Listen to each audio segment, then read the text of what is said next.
Greetings from beautiful BC, where the champions are ready to face the top scorers in the Northern Super League, presented by BMO, official bank of the NSL. Nigel Reid in the booth alongside Canada Sports Hall of Famer Craig Forrest as the Vancouver Rise lock horns with the Ottawa Rapid at Swangard Stadium in Burnaby. Both teams coming off wins before the international break and both keen to continue that momentum this afternoon. And Craig, let's talk about Vancouver first. 3 straight wins, they are on some sort of tear. Yeah, they certainly are. It's quite a good reply for the start of the season. Obviously, we know about the changes in the team, the champions, and they've really replied brilliantly well after losing the first 3 games, conceding 11 goals. Good start to this match here. Indeed. It was a crazy game in Montreal. There were 5 goals altogether, and the woodwork, well, we lost count of the number of times the post and the crossbar was rattled as well. That's Josie Longhurst putting them back in front, but the lead wouldn't last, and Naomi Paquin round the corner and smashes it into the top of the net to make it 2-2. So would it be a point apiece? It would not. Jamie Perreault using those fresh legs as a substitute into the area and picking out Jess DiFilippo. First time, what a finish, and 3 more points for the Vancouver Rise. So are there changes to the starting lineup? Well, actually there is just one today. Top left hand side of your screen there, an introduction for young Algerian international Anais Oularbi, who comes in as that left wing potency alongside Abdu and DiFilippo, and dropping to the best Josie Longhurst in their familiar 3-4-3 formation for the Vancouver Rise. Now, I mentioned they won 3 in a row. It may not be a coincidence that that goalkeeper for those 3 wins has been young Japanese player Jessica Wolf. I spoke to her just a little while ago. Jessica, this is your 4th appearance today for the Vancouver Rise. How excited are you to have broken into the first team, and now you are the starting goalkeeper? I'm so excited because I was playing like this more 1 year from the last year, so I'm so excited every single game right now. And a great start to your professional career. You've made 3 appearances, and Vancouver have won 3 games while you've been in goal. How do you explain that? You must be very happy with the results in the last few weeks. Yeah, I'm so happy with that. Team trying to use my strong point, and also our defender supporting me a lot, and our striker being really good, and they have their tempo every game, so that's why we've been really great. Well, let's hope it's another good team performance today. Jessica, thank you so much, and enjoy the game. Thank you. And you know what it's like if you're a goalkeeper, there's only one position. You're either playing or you're not playing. Ottawa, let's talk about the Rapid. They were down east in Halifax, got a fortunate start with a first ever goal for Jaleesa Harris. They also got a penalty as well, didn't they, Craig? Yeah, they did, and then Pre-Damage steps up, and you would expect a player of this quality, especially this season, to put it away, but hands up to the goalkeeper. Well played, great save to keep it at 1-0. So, would they make the most of their good fortune? They did. How about this from Julia Bernati? What a strike that is. Bending into the top corner. No chance for the keeper on that occasion. So we're back at 1-1, but then disaster in the last couple of minutes. Oh, it's about as sloppy as you could get defensively, isn't it? Just spills it in the last, it was 88th minute. Freedom makes up for the missed penalty, bangs it home for 3 points for Ottawa. So 4 out of 5 wins for the Rapid, and there are 2 changes to the lineup. A welcome return in that number 10 position for number 14, the experienced leadership of Mina Lee back via injury, and the other change is in goal, where Melissa Dagenet returns in goal for the Ottawa Rapid in their 4-2-3-1 formation. So can they keep their form going today? I had a chance a little earlier to talk to their captain, Liv Scott. Liv, a beautiful, hot, sunny day in Burnaby. Now, you've won 4 of the last 5. Tell our viewers a little bit about the key to consistency as far as Ottawa is concerned in recent weeks. Yeah, I think it hasn't just been recent weeks. It's been a year in the making. We like to pride ourselves on even being more consistent. I think last year we only had 2 wins in a row, and we're trying to build on that. So building on just playing our game, connecting our passes. Of course, you have history with Vancouver, thinking back to the playoffs last season. That, I guess, is now a distant memory. You have played them already this year and beat them handily. I've got a feeling you're going to come up against a more competitive opponent today. What do you think? Yeah, Vancouver's a great team. They've always been a great team.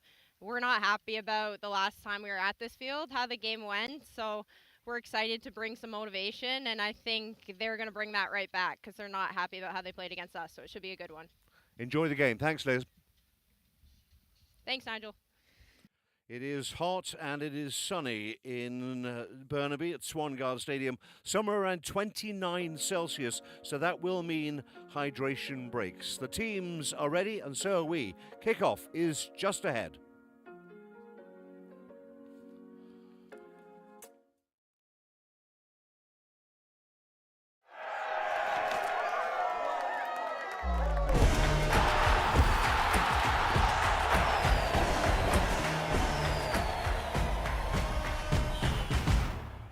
Hi, I'm Diana Matheson, legend of the field and founder of the Northern Super League.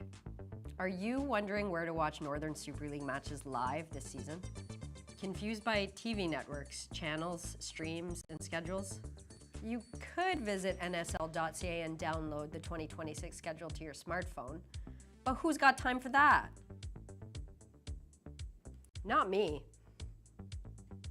That's why we're introducing the 2026 Northern Super League game schedule hotline.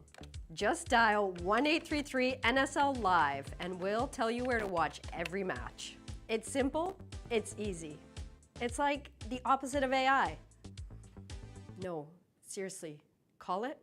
They made me pre-record all the weekly messages, and we have like 80 matches. Call the NSL Schedule hotline now. 1-833-NSL Live. That's 1-833-NSL Live. It's free, it's real, and yes, you can leave us a message. Tell us where you're watching from. Tell us your favorite team. Tell us why everyone should watch the Northern Super League.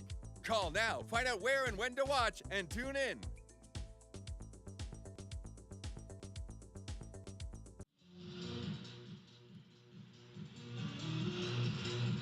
Welcome back to Swangard Stadium and the meeting of two Danish friends, the respective coaches of the Vancouver Rise and the Ottawa Rapid, Katrina Peterson and her counterpart Anja Heine-Muller. I wonder what language they're speaking. Could be one of several. Vancouver Rise, that's Jess DeFilippo. We've spoken about her and her ability to score goals and assist. The Vancouver Rise, all in black, will get us underway and will attack the goal to your left in this first half against the white shirts and blue shorts of the Ottawa Rapid.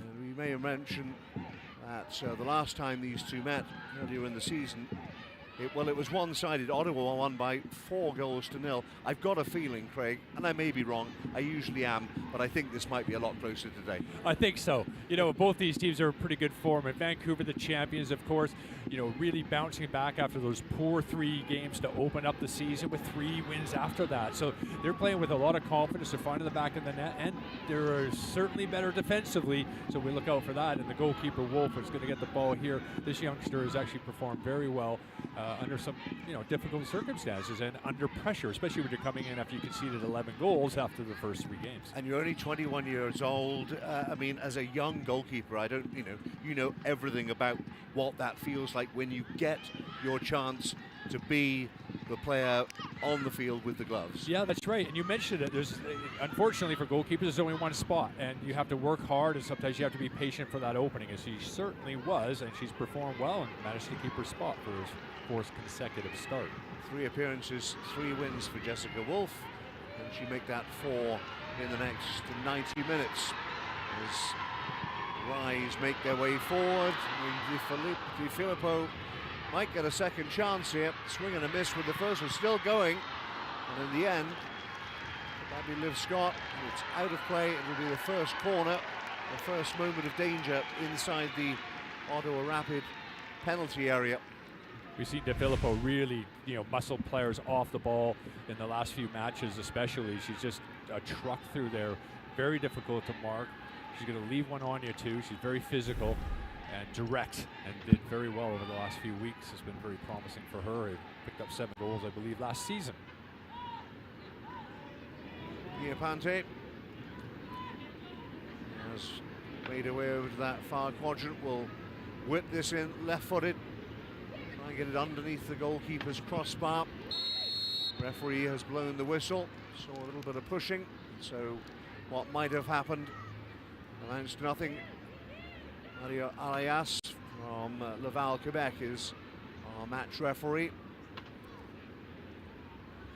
And the return in goal of Mel Dagenet after making way for Molly Eriksson last time out. Dagenet, all in red, is the last line of the defence for the visitors. All the way through to her opposite number, Jessica Wolf. As I mentioned, it is a hot day, not just warm. Temperatures approaching 30 Celsius. And probably a degree or two warmer than that down at field level.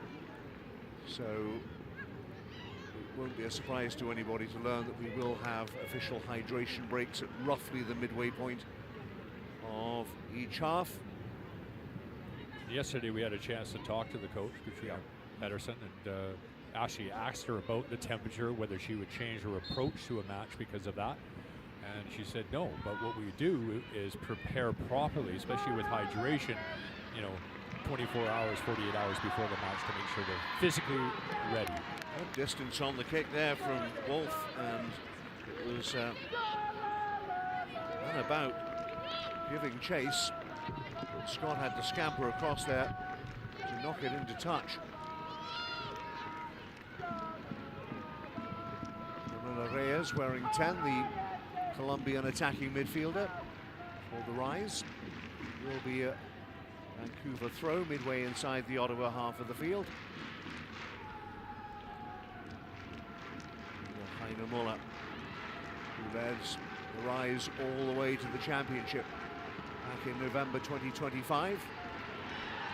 So we've spoken to her about the fact that there is always something of a target on your back, and just over the end, a thump of the turf, and Filippo again had a look at the net and couldn't keep it down. Might have done better, Craig. Yeah, it was a really good chance. It just couldn't keep it down over the bar. She just tried to get her toe on this, and when you're reaching for it, sometimes you're going to get underneath it, and that's exactly what she was frustrated about.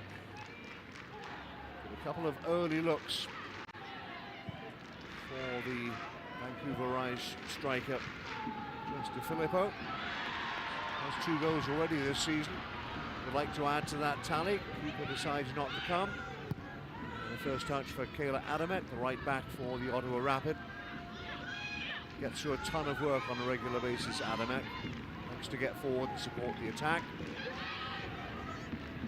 And Pridham can't give her time or space.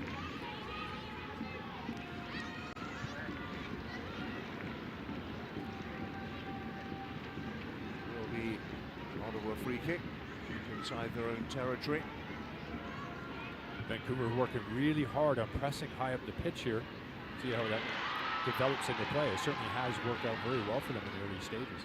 Filippo brings in Quinn, veteran international midfielder, Olympic champion.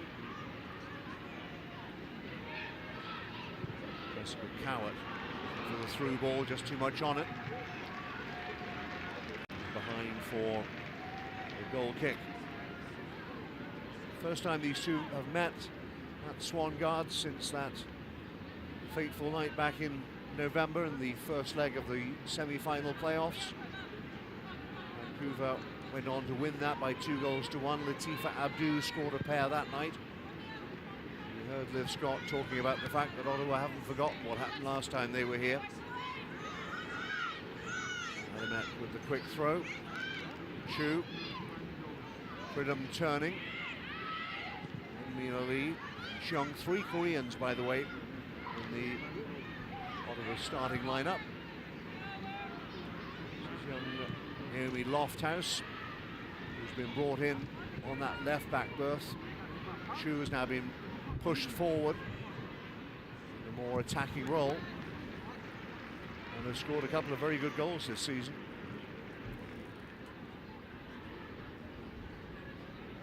Trina Peterson, Ottawa Rapids head coach. She's all about consistency, keeping her players honest, making sure they maintain the standard that was set before the season ever kicked off. Yeah, a fantastic coach, and also a fantastic football player in her day. 20 years with the Danish national team. Only 4 appearances short of the legendary German Brigitte Prinz. To give you the idea, 210 appearances over 20-year span, moving into coaching. The Danes sure produce players and coaches. Given away by Yeka Chu across the field behind Pridham. Mel Forbes will give chase on that far side to try and keep the move going. Ball is going to cross the whitewash, and it's going to be behind for a goal kick. But Yeka was a little fortunate there because she was a little careless. Yeah, this is what you see sometimes from Vancouver. It could be a little bit sloppy when they're trying to play out of the back. You have to be very careful with that, especially against the quality that Ottawa have up front. And get the ball to Pridham. She's not going to miss many opportunities. She can also supply the opportunities too with 3 assists on the season as well. So Yeka, an experienced former Canadian international. Quinn, head up, looking for the ball on the left-hand side. And it will make its way all the way through to Pante, into the area. Perhaps there's enough white shirts, and Jung takes responsibility, clears up towards halfway. Pridham will have to do it all by herself, waiting for the cavalry to arrive. Back to the Korean Jung.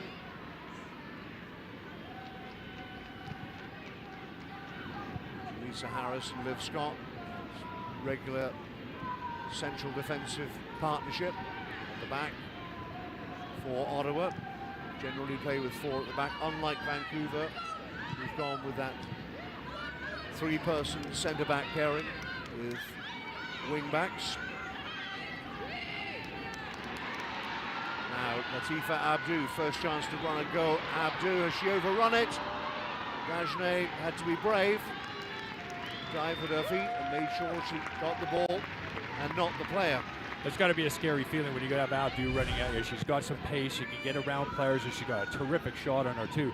So best thing to do, show her outside. Heavy touch a little bit, goalkeeper recognizes that, comes out really, really smartly to make the save. Here comes Vancouver again with Filippo. Lofthouse trying to defend, Filippo couldn't quite get there. Swing and a miss. Kira Mellenhorst on that occasion, but they've got it forward. And again, Pridham is isolated up against Yeka this time. She'll take her on if she can get a shot away. Pridham might get a second chance, keeps it in. Forbes couldn't quite get there. Mina Lee. And Jung looking for the ball forward, and a possibility. In the end, was wide of the far post when the shot came in, but action at both ends of the field. Yeah, Pridham seems to get, she does get isolated up top and does need that support, but when she doesn't have it, she will hold the ball up really well. She knows how to do that as a front player, as a figure point of all the attacks generally, but they need to get up there a little bit quickly. At the other end, Abdou up against Harris, didn't have the support which she assumed was arriving. Lofthouse clears.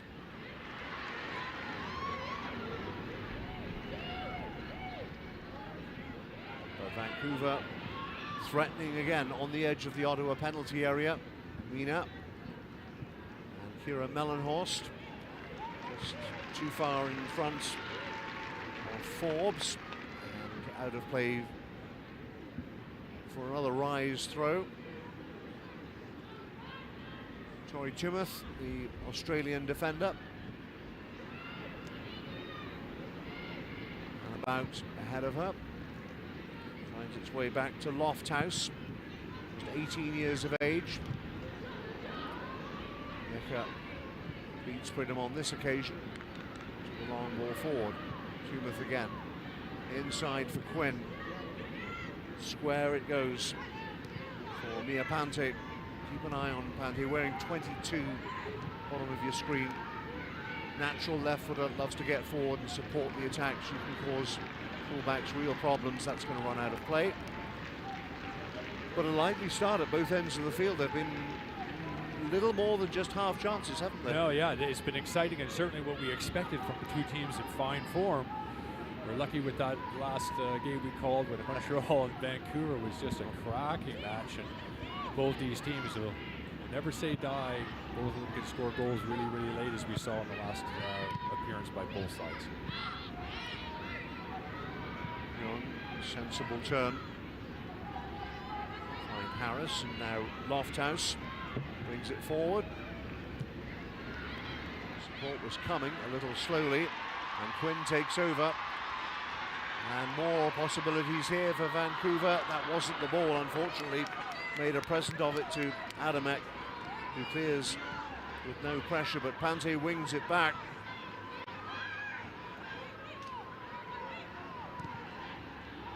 Quinn square. Vancouver prepared to play possession soccer for the time being. Yeka and Cowart. Chip over the top from Cowart. Appeals for offside, nothing given. Then the shot comes in, it's only a couple of feet wide. Abdu made a move to get there, but saw the shot coming in and let a teammate take it on. Wasn't an awful lot of power in the shot, but it didn't need to be. It looked pretty well directed, heading to the corner. The goalkeeper happy to see that one go by the post.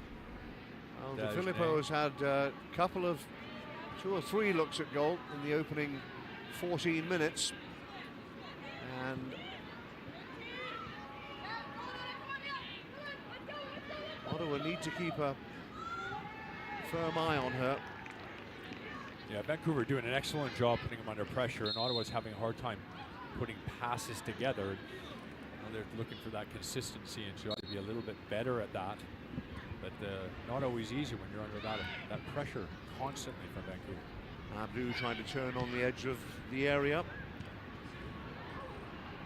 Harris couldn't find a teammate. Was intended for an about. Behind for another goal kick.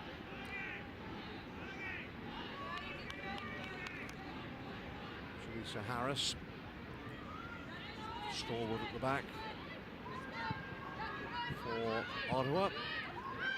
Adamek goes to the near touchline. Puts it forward. Good turn. And a good challenge, or was it? No, it's unfair from Yeka on Pridham, who almost turned her and was almost away. Yeka had to do what was necessary. Real handful, DB Pridham. It's demonstrated by her goals in 2025 and has already started scoring them again in 2026. She's earned her national recognition. Part of the Canadian women's senior squad. De Filippo. Oh, De Filippo should score here. Oh, tried to chip Desjardins. And Desjardins, I believe, is probably the tallest goalkeeper in the league. You have to expect that De Filippo in a situation like this, she's expecting Desjardins to make a play, to commit herself and looking to just take it over top of her. But she stands up really well, stays big, waits for De Filippo to make her decision, and in the end makes it look very easy. But well done by the goalkeeper. 6'1", Mel Desjardins, and as you said, held her nerve, held her ground. But Vancouver, as you can see by that graphic there, has been very active offensively in the opening quarter of an hour or so. And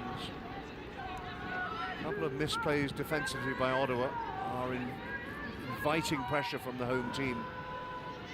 Ottawa haven't really settled into their stride yet, which we have come used to seeing.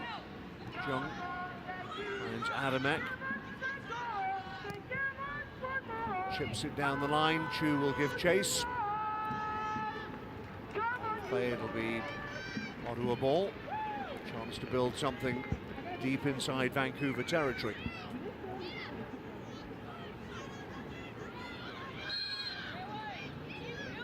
He's decided that the free kick will go the way of Vancouver for the challenge on Ularbi from Mellenhorst. Obviously Vancouver have worked very hard on getting things right after a tough start to the season, but they've really done their homework on their dangerous players that Ottawa provide, and so far have kept them really, really close and tight and not letting them get any space and turning on them, certainly. We saw that with Chu in the corner, facing up to her very quickly. So far, Vancouver has to be the happier of the two sides. I would think so. Other than the finishing. Well, you know what I mean? We've seen that. We saw that with the Canadian men's national team, right? You got to put your chances away, and it's the toughest part of the business. That's why they get the big bucks, the front players. Adamek takes a deflection off Abdu and away for a throw for Ottawa Rapid, way inside their own half of the field. And Adamek in no hurry to trot after that. As I mentioned, it is a hot day, and you've got to manage your own body in these conditions. So it's likely, isn't it, that the pace of the game is going to fall at some stage. Yeah, you would think so, and then also that makes it very important to, to the bench players, the impact players that are going to come on and could possibly change the game. And later in this match, when legs start to get heavy, because you would expect that to happen. Cowart. Going to ping it out to the left-hand side, looking for Ularbi. But Adamek was in quickly at the expense of a throw on or about halfway. Polish international Kayla Adamek, but a tireless worker down that right-hand flank. Orthodox right back, but does like to get forward as well. What a great engine, Adamek. Here's Pante for the home team. Quinn, head up, looking for that pass. Filippo took her eye off the ball momentarily. Mel Forbes denied.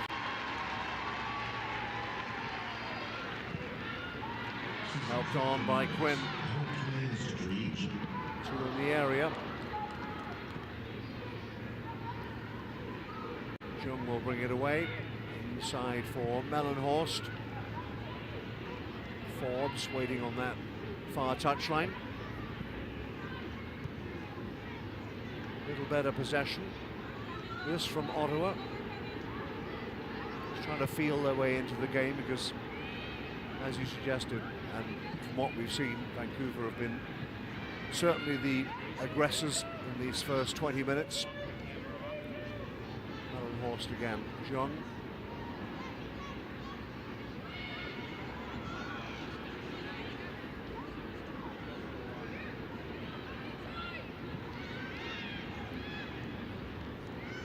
Chumath, back for Cowart. Yaka again. It's time to consider options. Pante had room on the left-hand side and was summarily ignored. Reyes in midfield. Here is the Colombian again with the quick ball over the top. Now, room here for De Filippo. If she can pick out a teammate, only picked out Harris. Keep it going though. Reyes again, thinks about the shot, it's charged down.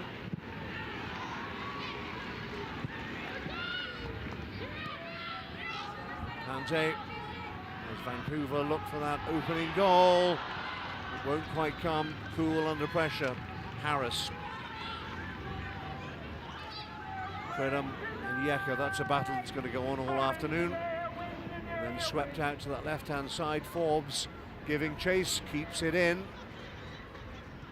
Mina and Pridham are waiting, as was Cowart, JC they call her, and sweeps it out of play for a throw. That was decent from Ottawa. Had some space down the line. Good ball out. Switch of play was excellent. Opened up some space and some time. And looked much better than we've seen so far from the squad. They've turned it over again in midfield, and the counter-attack could be on here. Abdu wanted it the other way. A little bit of a misunderstanding. She wanted it on her left foot. And when it went the other way, just a further discussion. So as we'll make sure we get it right next time. The outcome is a throw for Ottawa, which will be taken by young Naomi Lofthouse.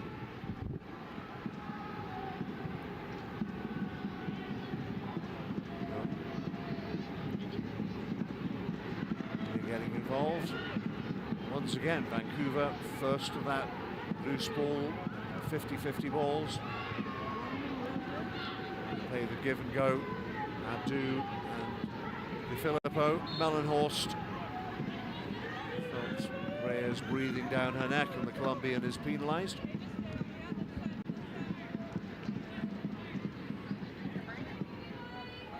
Reyes so important to this Vancouver side. Ever present, certainly she started every game this match this season. You can see why. She's just so energetic and has great vision and brings others into play so well. Talking about Adamek getting forward, she did there, but now she's going to have to get back to right back, do the day job. Be exhausting having that much responsibility. Second chance. Looking for Cowart. Filippo there in the middle of your screen, coming deep to get involved and get the rise going towards the Ottawa goal. And about. Larby and Abdu waiting for the through ball towards the edge of the penalty area.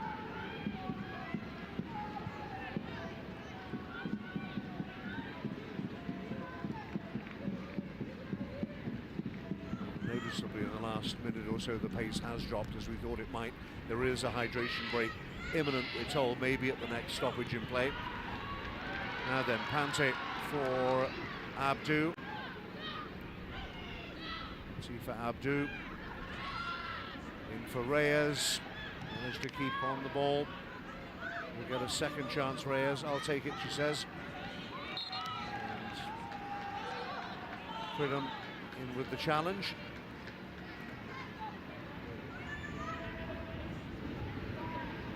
Not just a goal scorer, DB Pridham. She understands the expectation of being, as some coaches would put it, the first defender, even though she's the centre forward. That's right. I mean, it's so important to, when you defend as a unit, to start from the front players, and she does that very well. She knows her role, like you said, not only in the offensive zone, but what she has to do defensively. So important. Here they come again, and about. Filippo, Quinn, plenty forward in black. If Quinn can pick the right pass.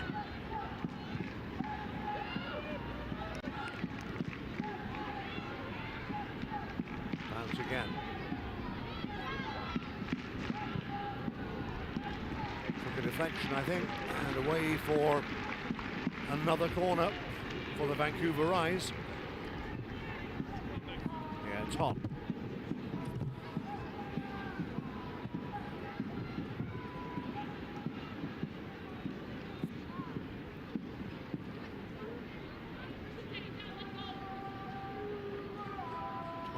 Minutes gone in the heat in Burnaby. No score between the champions, the Vancouver Rise, the NSL's top scorers, the Ottawa Rapid.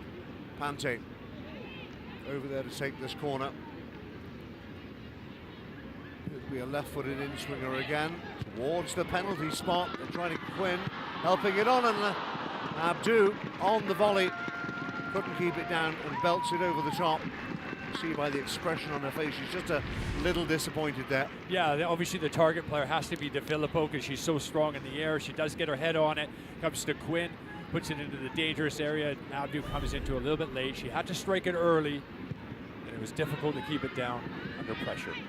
Have a turn by Kieran Mellenhorst away from danger. Adamek, back for Scott. Jong surrounded by black shirts. Adamek. During the hydration break has been delayed by a couple of minutes. Cannot be far away.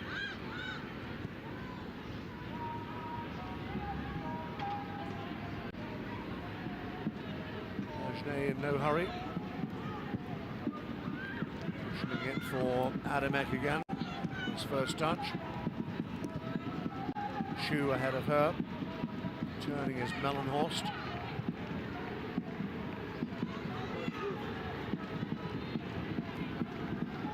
I'm going to say this only once, by the way, given the state of play. There has never been a 0-0 draw, a 0-0 draw between these two teams in 8 previous games. Here is Chu, trying to make sure that I'm right. Yeah, we hope. I mean, we like to see goals, of course. Of course we do. We see some pretty good 0-0 matches, but Now oh, goodness me. What a fine strike that is. The opening goal. And Mina Lee, back in the team after injury, took a glance up. They allowed her the time to take the shot on, and the Korean breaks the deadlock right on cue. And the Rapid lead Vancouver by a 1-0. this is what happens when you miss chances down the other end. You're going to give up some opportunities, but this is a really nice strike. Outside the box, strikes it really, really well, hits it just inside the post. Wolf has a go at it, but the height, the power on it was enough to get it by her into the back of the net. 1-0 for Ottawa. You could say against the run of play somewhat, certainly from a chances point of view. You could indeed. First goal of the season for Mina Lee, and what an impact she has had on her return after injury. And right on cue, we move to the hydration break, due by Powerade. As we mentioned, it is a hot day, but what a great finish. You would have thought that, and I'm sure that Vancouver did their homework, that they know what Mina is capable of. You'd like to have seen a defender step in there and make the job more difficult. Yeah, exactly. But what she does also have is the ability to play around that as well. So if you close her down really quickly, she can skip by you and take a half yard. Very technically good, as well as what we just saw with a really good strike from outside the box. Need to be really good to beat Wolf, who's been pretty good over the last 3 games. Wonderful strike. Now this is really going to put something into this game as well, because obviously Vancouver has to reply to this. DeFilippo with some chances. She's been well amongst it, but she needs to be better in the final third with the actual pass or the finish. Have another look at the goal. It really is a terrific strike from Mina Lee. She takes 1 step, 2 steps, sets herself, but that is an exceptional finish from that distance. It really is. It has to be good. And it was really well placed. Terrific. She doesn't see that strut, doesn't see that pressure, doesn't feel it coming toward her, and why not take a chance? If you don't buy a ticket, as they say, yeah, you miss every shot you don't take. Can't win the lottery. So well done to Mina Lee for taking that on and making the difference, breaking the deadlock at Swangard Stadium.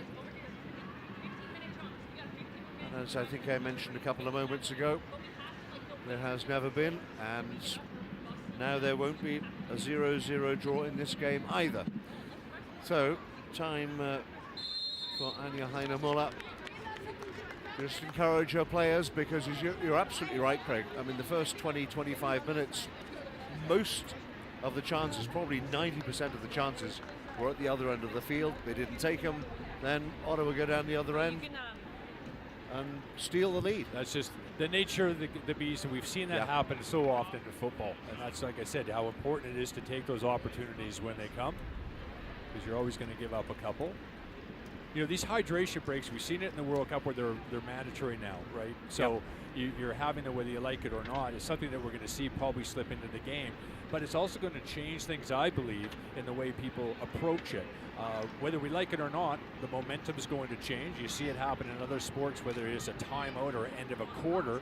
And with the amount of time that they have, it'll give teams a chance to take a breather, so their approach to matches could be different, as well as the actual intensity and the momentum changes that we might see before and after these hydration breaks. Especially when you've just seen a goal scored. The team that's conceded wants to get back to the circle. They want to get going again. and get back in the game. So, a temporary delay there, but it is, as you rightly say, it's now part and parcel of the modern game. Here is Mellenhorst, who takes a tumble. And, the challenge of Reyes. It is week 8 of the Northern Super League, presented by BMO, official bank of the NSL. So first blood to the Ottawa Rapid. We're pretty happy about that because they were under the cosh for probably the first 20 minutes of the game. But they couldn't get the ball into the back of the net. Quinn knows that, everybody else does. Now they've got to respond again, which, to be fair, they did last time out in Montreal, so not an unfamiliar situation for the Rise. Looking to get back on terms.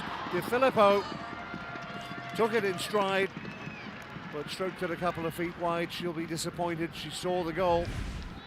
Yeah, good build-up play by Vancouver here. Very well done. Lays a pass in, great weight on it. Good pick of a pass. Picks out De Filippo again, and again drags it wide. She's going to get one right eventually, you'd think. You would think. Quidham battling with Quinn, and Yeka ends up on the deck. No whistle. Referee says play on. Bout will do so on the far side as Vancouver search for an equaliser and a response to Mina Lee's first goal of the season. The area it goes again. Abdu and Chung have a free clearance at it with the Korean. Quinn eager to get things going. Abdu and a couple of half looks. Larbi, the debutant. Will come for Pante on this near side, left-footed.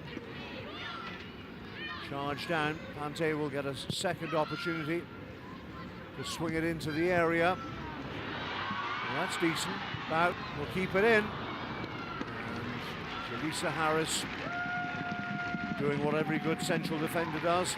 Gets her body in the way at the expense of another corner. Yeah, good spell again from Vancouver, and I like the way De Filippo does what she does here. Is she takes a touch, sees it, she has a bit of a vision about what's around her, lays in a very good pass, and well cut out by Ottawa for another Vancouver corner. So despite the scoreline, you can't argue about the quality of Mina Lee's strike since the hydration break. Sort of back where we were in the first 20 minutes with Vancouver attacking aggressively. Can they find the equaliser? Free header for De Filippo at the far post, but couldn't keep it down. Sort of been the story of the match for De Filippo so far, and Vancouver. Not a bad opportunity. Just a little bit of shuffling and looking for positions in the box, but gets a little bit underneath it and can't keep it on target. Another half opportunity for Jess De Filippo. Goes a begging, but there will be more, you can be sure of that. But Ottawa will be perfectly happy with the state of play. They've ridden their luck at times, but they have the one goal that counts so far with a little over 10 minutes to go to half-time. Chimeth with the throw, the right-hand side. Australian international. Yeka. Larbi getting involved. For Yeka again, this time spreading it for Pante on the left-hand side. Chu was keeping guard. Adamek. The deflection off Abdu. It will be an Ottawa throw.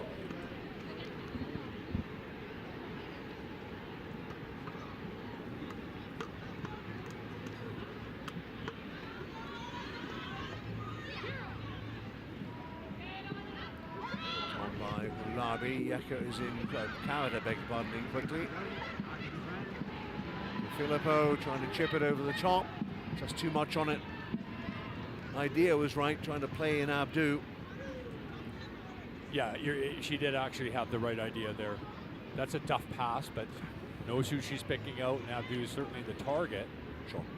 A little bit heavy on the pass that time. Half a club too many. Yep. I've been there too. Yeah. Haven't we all?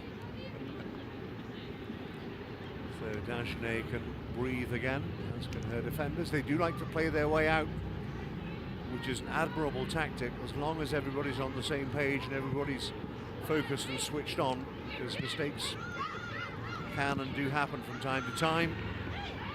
And Abdu, well, did she hit Reyes on the arm? Referee's going to let that go. Chu trying to help it on with some help from Jung, fellow Korean. Reyes to Filippo. Thought about going wide. Thought about it a second time. Quinn takes over. Yeka again. Pante to her left. Not that way this time. Looking for Anabout on the far side. Larby. Filippo and Abdu were all waiting for the ball that never came. Maybe it will now. No, it won't, because there's an offside flag on that far side.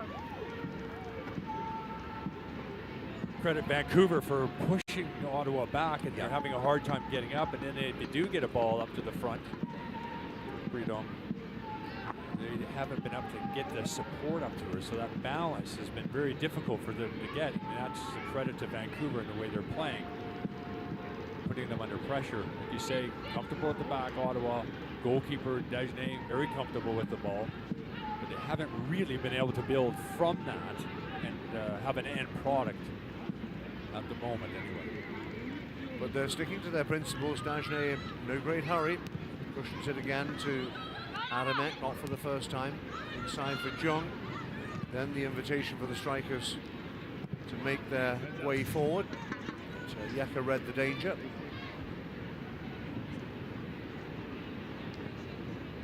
Britain, by the way, has scored 7 goals for Ottawa against Vancouver, including, by the way, 4 goals in 3 appearances at Swangard Stadium. So that's one heck of a record. She'd like to change that stat again in the next 45 minutes or so. Yeka will cushion it back for Jessica Wolf, who's been generally underemployed and really had little chance with the precision of the strike from Mina Lee. Yeah, not an awful lot to do except pick the ball out of the back Right. of the net. I mean, most of it's been in the favor of Vancouver. Vancouver struggled really with their finishing and maybe their last pass and picking out. And, you know, maybe need to be a little bit more patient at times, but I've seen that being a little bit better, especially from De Filippo holding up the ball well. Cowart leading the counter-attack, then the long ball forward, but much too far forward, and Dagenet is already playing sweeper-keeper. So Abdu didn't bother to waste any energy by chasing that one down, or attempting to. Here's Harris. Little chip over the top. Can't control it. Now, De Filippo. For the experienced Quinn. Now Reyes has a little room to roam. And Abdu straight into the midriff of Dagenet. But again, another clear side of goal, another clear chance for Vancouver that they do not take. No, yeah, you're absolutely right. Reyes does a great job, as we've been talking about. Little quick turn, great way to pass. Can't ask for much more than that, except for the finish. Needs to be sharper and better. Vancouver should be on the board, but they're not, and the finishing has not been sharp enough. Well, we're inside the last 5 minutes of the first half. And you could make an argument that Vancouver should be winning by 3 or 4 to 1 at this stage, but that's not the case. It's not the way it happens in this game. De Filippo has had the lion's share of those opportunities. So far, it's been a frustrating afternoon for the Vancouver number 11. Here they come again. Ularbi this time, trying to stay onside. Too close to the goalkeeper. That's just catching practice for Dagenet. I might have even been able to catch that one. I don't know about that. Oh yes, I've seen you play goal. I believe in you. I believe. Pridham forced back by Yeka. As I mentioned, that's a battle that will continue until either the 90th minute or until one or the other gets substituted. Ina, Jung, and Lofthouse. Little room. Safety first from Lofthouse, back to Harris. So away from Abdu. Mellenhorst didn't really look. In the end, she was a little fortunate that Liv Scott drew the foul.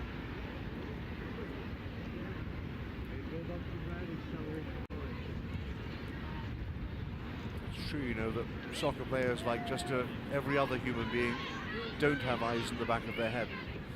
Mellenhorst got a little fortunate there. That's why communication is so important. Correct.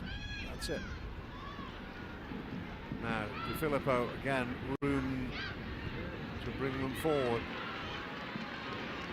And about as Abdu makes her way into the box. Pante behind her. Reyes is there as well. Not the most convincing header. Harris. On they go again. De Filippo, yes, finally. It had to happen sooner or later. And her patience and her tenacity is rewarded. Now she can smile. Just De Filippo, 2 minutes before half time. Vancouver level. It's 1-1 at Swangard. One thing you have to love about De Filippo's play is that even though when things aren't going her way, she'll just keep driving, keep playing, keep trying for her team. Never seen a player try any harder and never gives up. Does a great job getting the ball, gets a little bit fortunate with the ball coming back, left foot, makes no mistake, puts that one right in the top corner from about 7 yards out. Vancouver deserve it, but they haven't proved in front of net that they have enough until De Filippo finally puts one chance away on her, fourth or fifth chance so far in this match. So we knew it was coming. That, I'm sure, will make Anja Heine-Muller rethink her half-time team talk, which I've got a feeling was going to be something along the lines of, how are we creating all these chances and not scoring? Well, finally, their tenacity and their determination in front of goal has been rewarded, and Mina Lee on the ball now. Her opener has been cancelled out by Jess De Filippo. Her third goal of the season. There's Chu. Adamek trying to get it into the area, rejected by Quinn.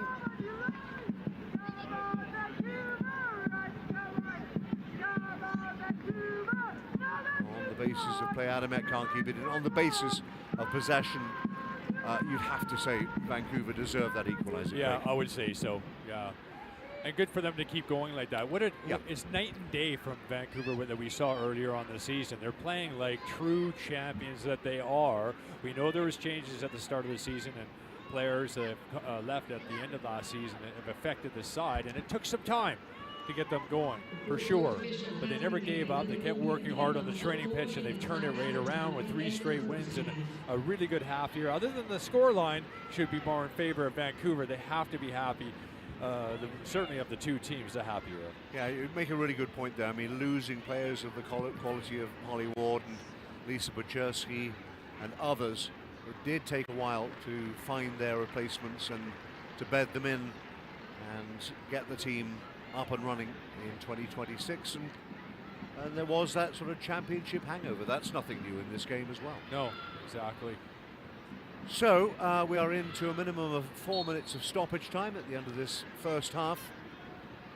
And finally, Jess De Filippo draws Vancouver level, having scored the winner late in the game last time out in Montreal.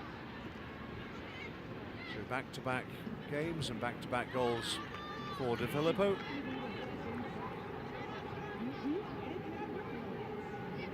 And 1-1 is the scoreline. Pante with the throw. It's Quinn under pressure from Pridham. This is Cowart. Bypasses Tumeth, looking for that outball for and about on that right-hand side. Quinn takes responsibility. Abdu couldn't quite take it in stride. battling to regain possession. And in the end, her enthusiasm got the better of her. And she's penalised for the foul. Yeah, it was a good ball by Quinn into her feet. Just the first touch, she wanted it to push it into Right. it into stride, and really hit her heel of her foot, and not creating any opportunities or any danger to Ottawa. Ball is there to be won in midfield. Horse makes it hers. Finds Adamek. Captain Scott. Forward for the Korean Chung. Adamek turned into trouble, but it's going to ricochet away off Pante for an Ottawa throw.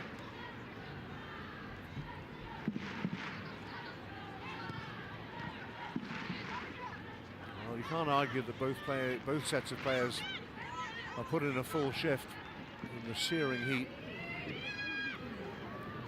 Tough to keep going. They are moments away from a 15-minute respite ahead of the sunshine. More hydration. Word for Lennon-Horst from Mr. Alayas. It has to be a little bit frustrating, obviously, for Ottawa, the way things are going in this match, and they just haven't really got their foot on the ball, played the ball as fast as they should do in tight situations to create some open space. And you've seen that frustration with actually Bridham having to come a little bit deeper sometimes to pick up the ball or try to get involved because she wants to get involved. But there hasn't been the support for her when the ball has gone up top to her. And where is that support from other players? It needs to be a little bit sharper. Everything needs to be done a little bit quicker with a little bit more quality from Ottawa's point of view. Talking of quality, Quinn generally exudes that. Wolf, her time, finding the out ball. Larby. Reyes again has been influential in midfield. Again, inviting the run of Abdu, but just not for the first time, just a little bit too much on it. And runs safely through to Dagenet.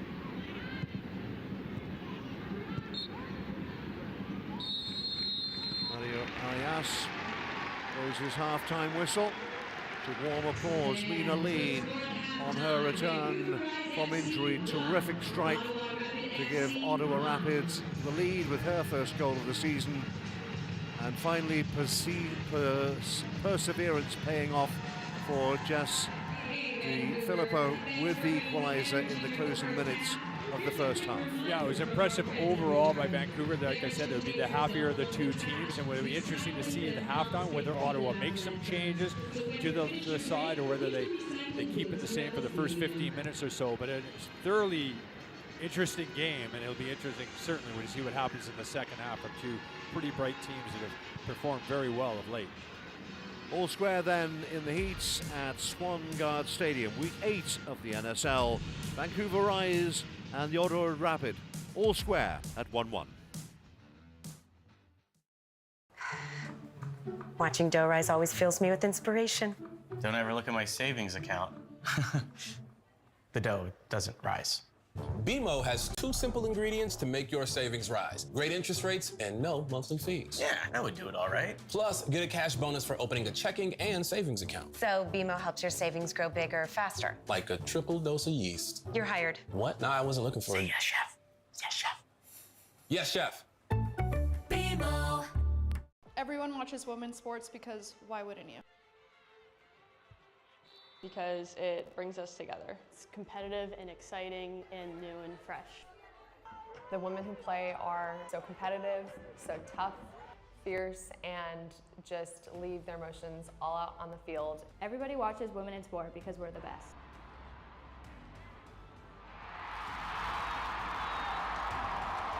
Everyone watches women's sports because greatness has no gender. Because we're a bunch of badass athletes and we love to compete and we're just fun to be around. Because it's fun and exciting. Tout le monde regarde le sport féminin parce que les femmes ont eu besoin de briser beaucoup de barrières pour arriver où elles sont aujourd'hui.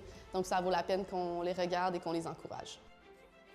Everyone watches women's sports because they have good taste. And they should. Because this is just the beginning. And at the end of the day, I am proud to kick like a girl, play like a girl, and score like a girl. First game. First whistle. First goal. First jersey. First autograph. First favorite player. First away game. First big win. First time thinking, that's gonna be me. Firsts help us move forward together.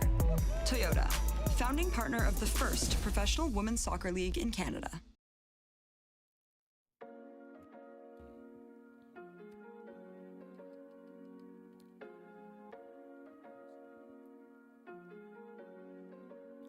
We are putting a cap on week 8 of the Northern Super League, brought to you by BMO, official bank of the NSL.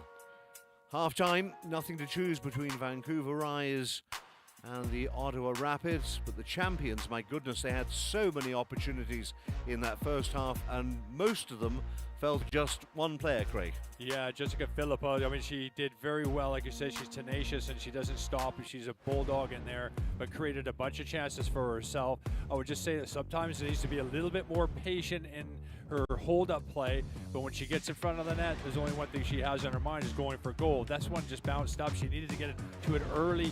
Couldn't keep it down under the bar, but the chances certainly for Vancouver just keep on coming. This one, she tries a left-footed side foot that just goes by the post. Dagenais just watch that agonizingly go by, and happy to see it go by the post. And again, the chances just keep on coming. This one, tough. She just barrels through one-on-one with the goalkeeper, thinking that Dagenais is going to commit, go down, and just dink it over into the back of the net. Not to be. She stood up brilliant. And then Ottawa, with the first time, maybe the only time in that half where they had a half a yard of space. And Mina Lee makes no mistake with a shot from outside the box that she places, hits it brilliantly well to beat Wolf, who has been for the most part a spectator in this match. Real quality from Mina Lee, so against the run of play, but hold on, that's not the end of the story. No, it's not. De Filippo, again, where you would expect her to be. Left-footed shot. This time she gets a bit of a space and makes no mistake banging at the top of the net. Well deserved, really. If she could just look after her chances and just make those better, those opportunities that she gets, and you know, the ratio for goals per chances gets better, she's going to be lights out. You know what? It could be De Filippo 5, Ottawa 1 at halftime. It isn't. It is 1-1, and that's where we stand. Here are the first half stats. Well, Ottawa with the lion's share of possession, but look at those attempts on goal, heavily in favor of Vancouver. Just that one shot on target from Ottawa, which produced that terrific goal. So, I mean, the story tells itself in terms of the fact that Vancouver just need to be calmer, I guess, in front of goal. Yeah, exactly. Just calmer and a little bit more quality, of course. The possession base for Ottawa, most of that has been basically in their own third of the field, building out of the back, but haven't been able to produce an end product from it. 1-1 at the break. Jade Rose is a Canadian international. She's also a champion in England. We'll hear more from Jade Rose when we come back.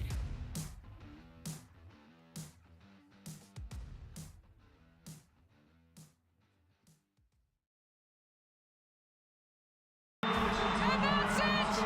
History made for the Vancouver Rise, your first ever Northern Super League champions!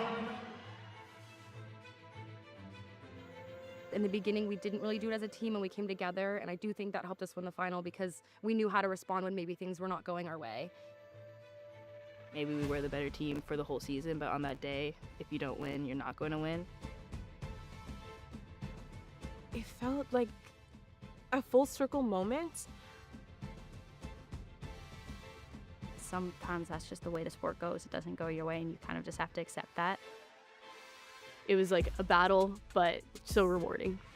Getting ready for this inaugural Northern Super League Championship. That final was really complicated. We were losing 1-0, and We're having a lot of ups and downs. When things go wrong, we don't ever turn on each other. We actually turn towards each other to solve the problem. Yeah, it's like building on our culture. There is lightning in the area here, so postpone for the moment this match.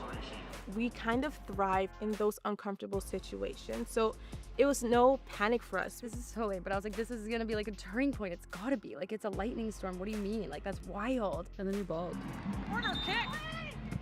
And it's in the back of the goal. There'll be a unlucky bounce or an unlucky goal, and that's just something you gotta face. We looked at each other in the huddle. We're like, you know, let's go. I remember looking up at the clock at like the 75th minute, and I was like, we can win this. Forward ball, it's a nice one. She's got an edge on Burns. What a finish! Vancouver Rise up 2-1. I couldn't stop smiling and just seeing my teammates and knowing the journey that we took to get to this very moment. Only we will know how hard that was. Still think about it sometimes. We showed that we were the better team, and I think we deserved more. To do it together was monumental and a really special year.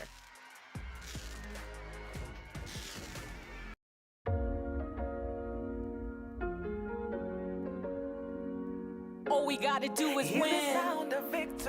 So if they sleep on you, tuck them in. Meet me at the top. If you bought, I'll drop my pen. So many stars in the making. Thank you, thank you. Built to thrill. Whoa.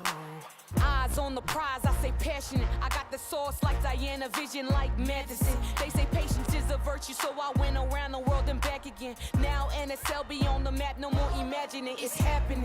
Collect the CAD and let it flow like the tides, call that currency. Born in Toronto, AFC.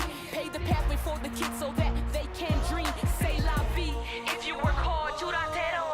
It's game time, let's put the ball in motion.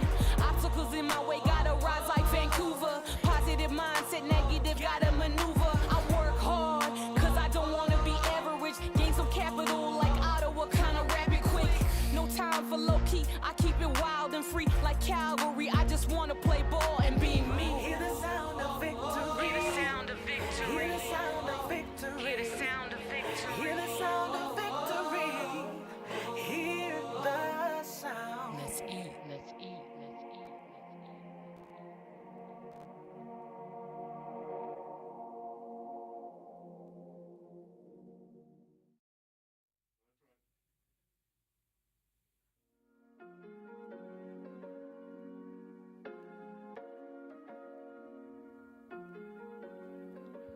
Now, before we get back to the second half in Burnaby, let me introduce you to a Canadian champion, an ocean away in England. I'm talking about Canadian international Jade Rose, who's been talking to Kate and to Amy. Welcome back to the NSL on TSN. Well, we are so pleased to be joined by our next guest. She's an absolute champ. I mean that in every sense of the word. A standout with Man City, a standout with our Canadian women's national team. I'm talking about Jade Rose, who's joining us in studio today. Thanks for coming. Thank you so much for having me. Listen, I just spoke about some of your accolades. Your first season as a pro, remarkable. What was the experience like? The experience has exceeded every single expectation that I had going into it. I mean, moving across the world to a completely new country and a completely new team, having to fight for a starting spot, and then going on to make history with the club, it was a dream come true. And listen, with the women's national team, you've seen the jump in your level, like what the pro game has brought back to the national team. You guys are coming off a huge win versus Costa Rica. How would you assess where the team is at looking towards November for Olympic and World Cup qualification? Yeah, I think that the team's in a great position. I think that, you know, a lot of people were worried about the fact that we only had one matchless window, that we were, you know, we weren't playing a top 10 team. And I think for us, a lot of it came down to, you know, getting great training minutes in, having a lot of time with the squad, building those partnerships, building those connections on the pitch, so that when we get around to qualifiers, that all the pieces are falling into place. Now you're back home in Toronto, in Canada, just in time for the Men's World Cup. Yeah. You know, typically in season you live in England, where soccer culture is so widespread, it's so immersive. What do you think, what do you hope this tournament will do for soccer culture in this country? I think that it's going to skyrocket in this country. I think when I think about, you know, what the 2012 Olympics did for me, when I think about what the 2015 World Cup did for me, that is what this World Cup is going to do for the next generation and for so many players today. it's going to ignite that love of the game, that love of football culture, and I can't wait to see the fans and to see how our team does. And listen, we know you were busy in Manchester winning the double, but when you had some downtime, were you watching the NSL? Who are you watching, and what are you most impressed with? Yeah, I mean, I'd like to catch whatever game I can. I know so many players across the league, and it is a little tricky with the time difference, so I'm just catching whatever game's on, but I love to look out for a lot of the players that I grew up playing with. Nikki Small, the captain at AFC, Sarita at Calgary, and so many other players across the league that, you know, I'm still friends with to this day. Amazing. Well, you're watching them. They're undoubtedly watching you. Likely so proud of your success, as are we. Thanks so much for joining us. Thank you for having me. Thanks, Jade.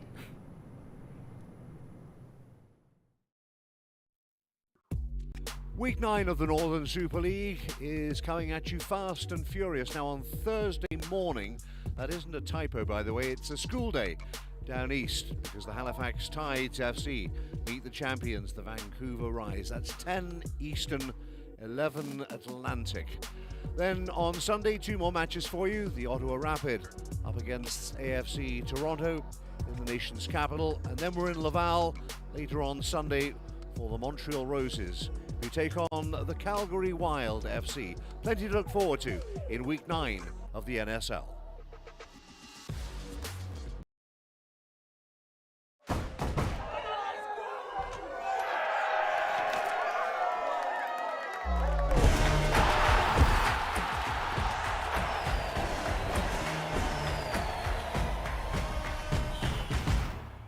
Hi, I'm Diana Matheson, legend of the field and founder of the Northern Super League.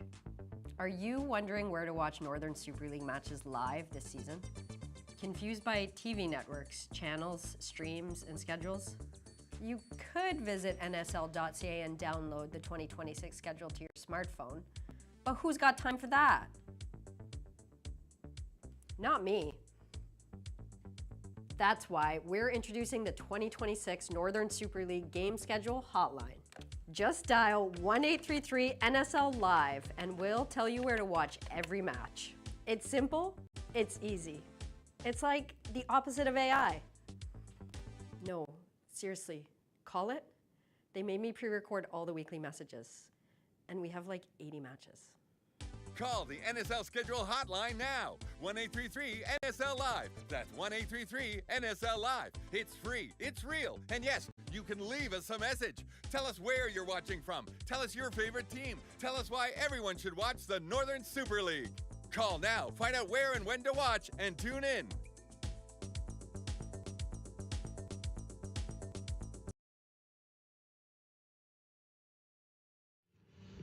A very warm welcome back to Swangard Stadium in Burnaby, BC. It is the final match of Week 8 of the Northern Super League. Vancouver Rise and the Ottawa Rapid all square at 1-1 after 45 minutes.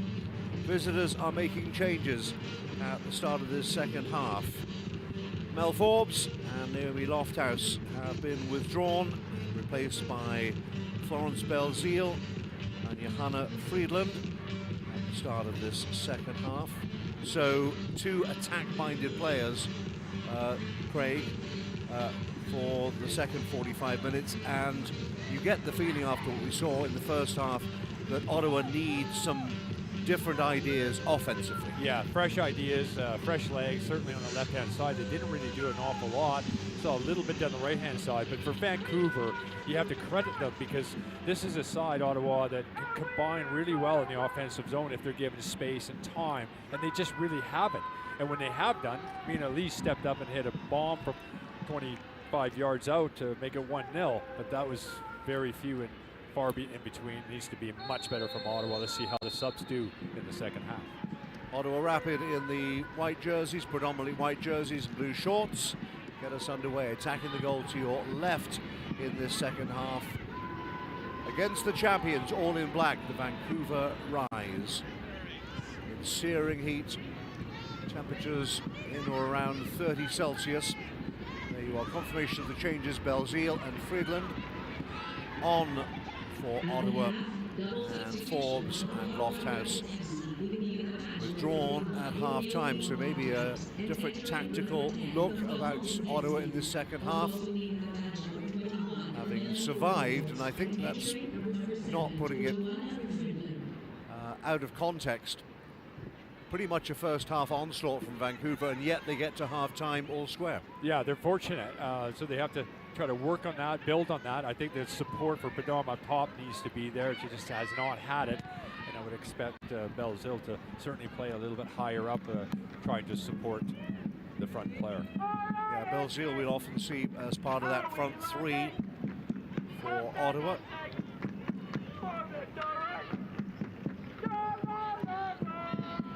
Hemmed in for the time being, but it will be an Ottawa ball deep inside their own territory.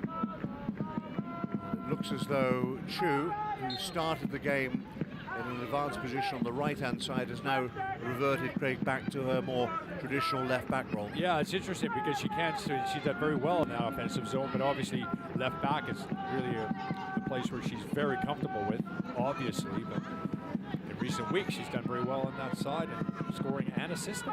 And with the substitution of Lofthouse at half-time, it's a natural fit for Chu to slot back at left back and Belzile to join that front three.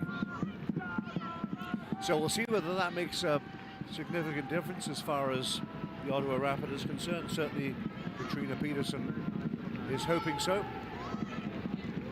Chu again loses out on this occasion to Hannah Bout. Reyes takes over, and now Quinn. Square to the left-hand side. This is Sura Yeka, part of that back three that Vancouver employs. This is the Australian Tumouth. About good first touch inside. Then nowhere to go for Reyes. She was looking forward for Abdu, but Mellenhorst was in the way. So Chu back in her more familiar position of left back. See plenty of her in this second half, I'm sure. Trying to poke it inside. Abdu trying to turn under pressure from Chu. Will bring the ball away. Belzile. Bottom of the screen looks as though she's going to start on the left-hand side of that front three, wearing 10, Florence Belzile. Prudhomme forward for Johanna Friedland, who wears 7. Together, another attack-minded player. Referee waited to see if there was an advantage. There wasn't. Brings it back for the challenge on Ularbi. There's Prudhomme again trying to get involved at both ends of the field. She doesn't mind, and it's good to see. Got to be frustrated for that first half performance, just the lack of touches and the amount of times that she's seen the ball, because like I said, they can combine very well, but it is a different look certainly from Ottawa in this second half, so we'll see if they can perform a little bit better than we saw in the first half. Whenever we're talking about Ottawa Rapid, the conversation inevitably turns to the importance of DB Prudhomme as a out-and-out goal scorer. I'll come back to that in a moment. As Vancouver make their way forward again, Reyes looking for the square ball. Now maybe the counter-attack is on. We always talk about Prudhomme. She's been largely peripheral so far, but here she comes, right on cue.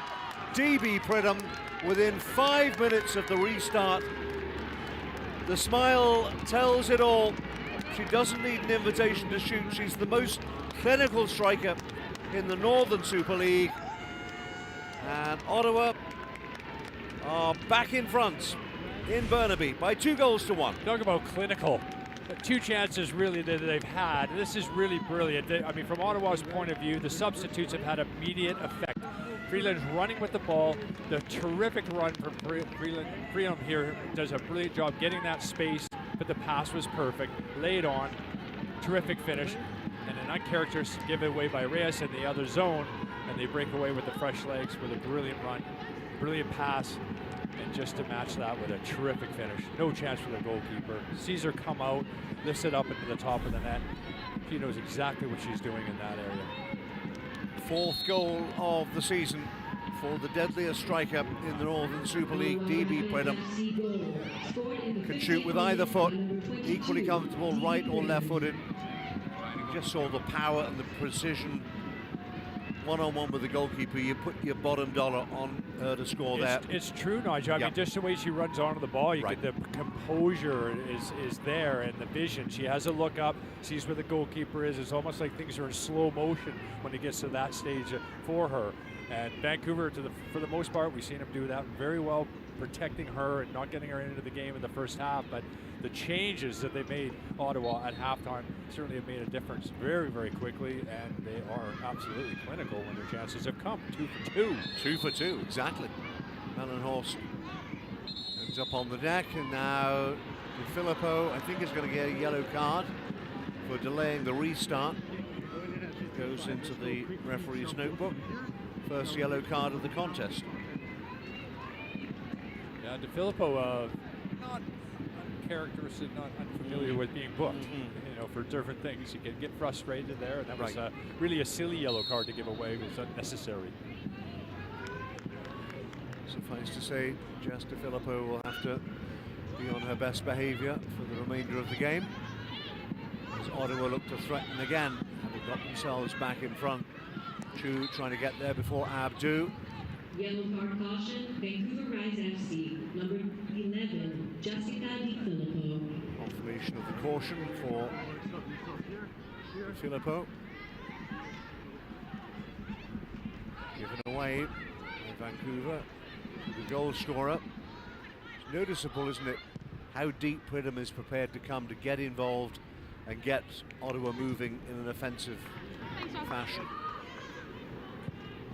Yeah, she's just an out-and-out, very, very good footballer, and she's comfortable in just in those midfield positions as well. And when she's not getting involved, she'll, just have the best players in the world find a way to get on the ball, and she does that. And I think that you'd rather have her in the 18 when the crosses come in the box, but sometimes you have to do the work and get on the ball, and she does it brilliantly well. Pante battling, the two 22s come together. Pridham trying to shrug her off. Still Pridham waiting for some support. And now Mellenhorst into the area. Can they pull this back? In the end, chance came quickly. And the shot was well over the bar. There is a visual and a numerical illustration of just how important and how often DB Pridham does that. 34 matches. This is over 2025 and the start of 2026. 24 goals and 6 assists. You know what? In any league in the world, that is a phenomenal scoring rate. It is. That would be what you call prolific. You know, and for chances created, for chances finished is just bang on up there. And I think that's when you look at Vancouver and the likes of like a DeFilippo, who gets a lot of opportunities to score goals. If she can improve that, she'll be in the same category as we're talking about with Pridham. Well, Ottawa looking to play their way out. Quinn trying to deny them that pleasure. Yaka takes over, trying to drive Vancouver forward as they look for a second equaliser. Now Reyes trying to poke it through. Gets a second bite of the cherry. Chu.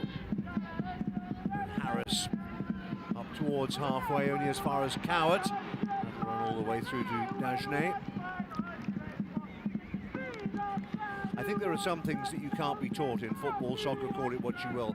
And having that power, pace, determination, self-confidence, belief, I'm not sure what other ingredients are necessary to have that predatory finishing instinct that a player like Pridham has. It's a rare commodity. It really is, and that's why when they come along, they get the big bucks. Yeah. They get the big moves because, like I said, it is the hardest job in the business to put the ball in the back of the net. And she does it so brilliantly well and efficiently, as well as bringing others into play. She's like just a wonderful football player to watch. just a moment ago there. De Filippo, the pass came to her on the edge of the area, momentarily took her eye off the ball, ran under her foot, and out for a goal kick. Vancouver are going to make changes, as you can see there. Triple substitution coming for the champions. So Jamie Perreault, Nikki Stanton, and Maite Lopez are coming on. Reyes, De Filippo, somewhat surprisingly, and Ularbi are replaced just before the hour mark. So a triple substitution. Anja Heine-Muller looks to find a way for her players to combine effectively and really take advantage of all those opportunities they created, not only in the first half but somewhat in the second as well, and yet find themselves behind. There is Jamie Perreault, who was a really effective substitute in the last game against Montreal.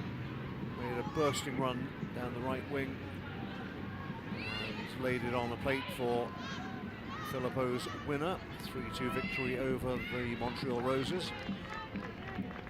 A little bit surprised to see De Filippo come off. I mean, scored the goal, of course, had a ton of chances. You could argue that, yeah, she didn't do her job as well as she should have done, but still made herself available, still was, creating opportunities and getting on the ends of things. The coach sees it a little bit differently and looking to change things up, just like Ottawa did with the immediate effect at the start of the second half. Well, we can see if that does make a difference as far as Vancouver are concerned. Obviously, they're the home team. They want to get the fans behind them. They want to hear the chants going up. They want to hear the fans willing them on. Mellenhorst for Ottawa at the other end. That's a clever ball inside for Adamek. The ball is just not collected on the first attempt, but the second, that's a fine save. Whistle's gone by Jessica Wolf. It was Belzile, I think, with the shot. Wolf was just equal to it. Yeah, Ottawa again with another good opportunity. Poor clears by Vancouver. They get on top, but they certainly are on the front foot, Ottawa, with those substitution changes.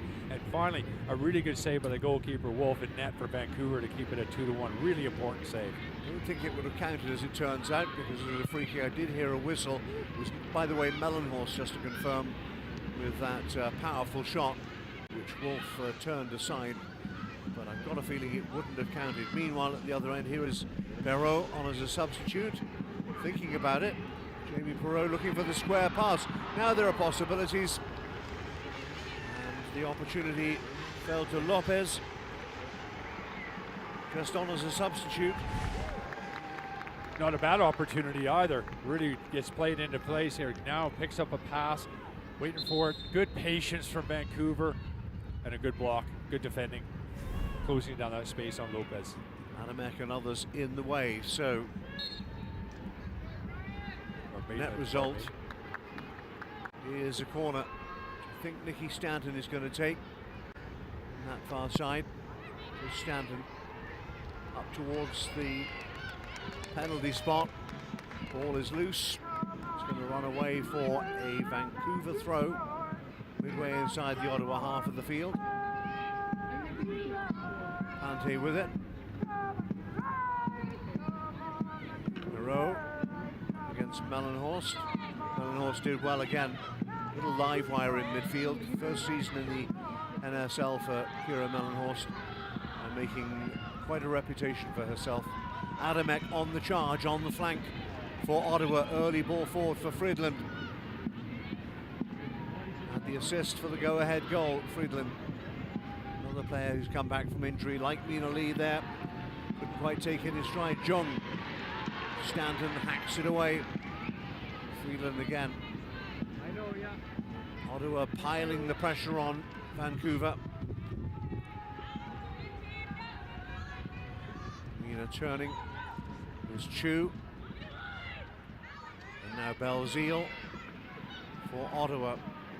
Into the area, Belzile.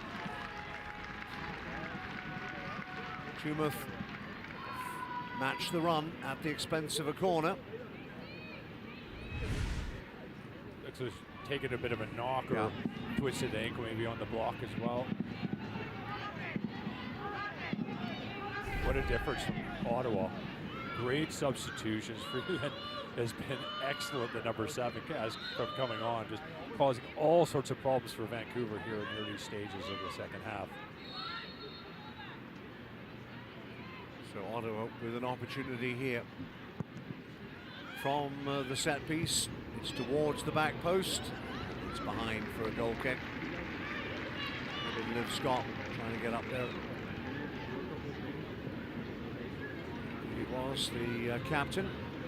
Managed to get ahead on it, but sort of leaning backwards, couldn't get the purchase or the direction she was hoping for. But she won't care too much about that as long as the scoreline doesn't change in the next half an hour or so.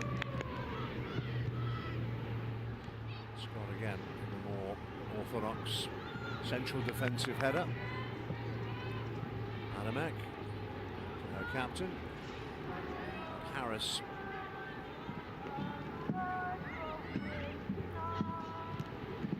Top of Mallenhorst. Quinn looking to lead the charge as far as the champions are concerned. Here comes the dangerous looking Perrault.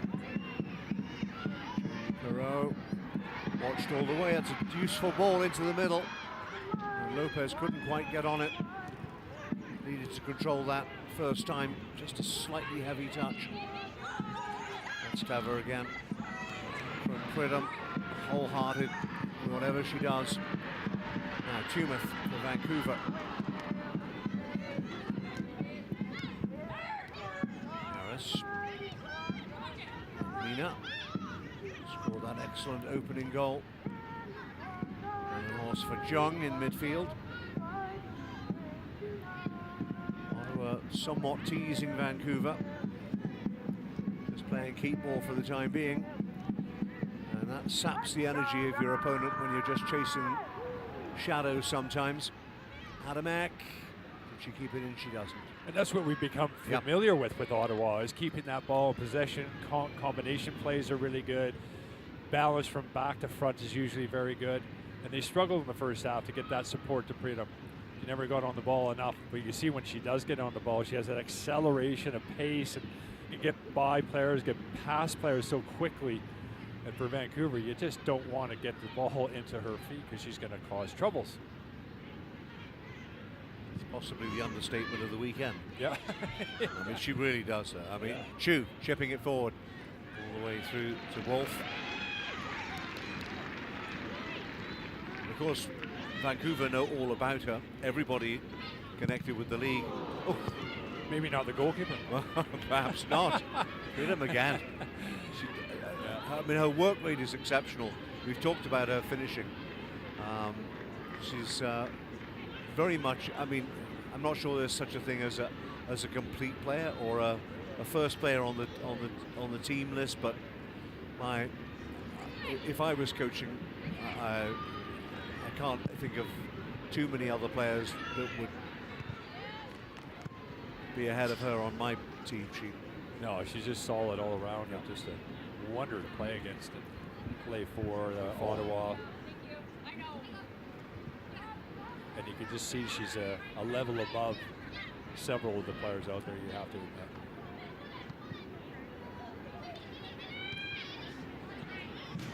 Let's put it this way: if Pridham was on Vancouver, Vancouver would have been probably 3 or 4 up at halftime, I would think, with the quality that she's had, if she had those chances that Vancouver had in the first half. And isn't it good to see that a player who was born in the United States in California has chosen to represent Canada at international level, and having made such an impact has actually forced her way in to the Canada senior team. Quinn goes to ground. Stanton takes over, the substitute. Quinn's up. And there's so much to be said for what this league is about, what it stands for. Quinn couldn't quite get there in time. But there is a pathway from the second year of the NSL. It doesn't just have to be the star players playing in Europe. The players who are making a name for themselves in the NSL will get noticed. Absolutely. We're seeing that, and it's just a great, well, we know it's like one of the best leagues in the world for women's football. It just is, and the amount of players are going to be able to get opportunities and build their careers through it, come back, end their careers into it. But the youth and development is excellent, and we've seen that already. Change at the back, in that back three for Vancouver. This is a like-for-like change. The withdrawal of Jessica Cowett, and she is going to be replaced by Kennedy Faulkner. So Faulkner will slot in alongside Yeka and Tumeth in that back three.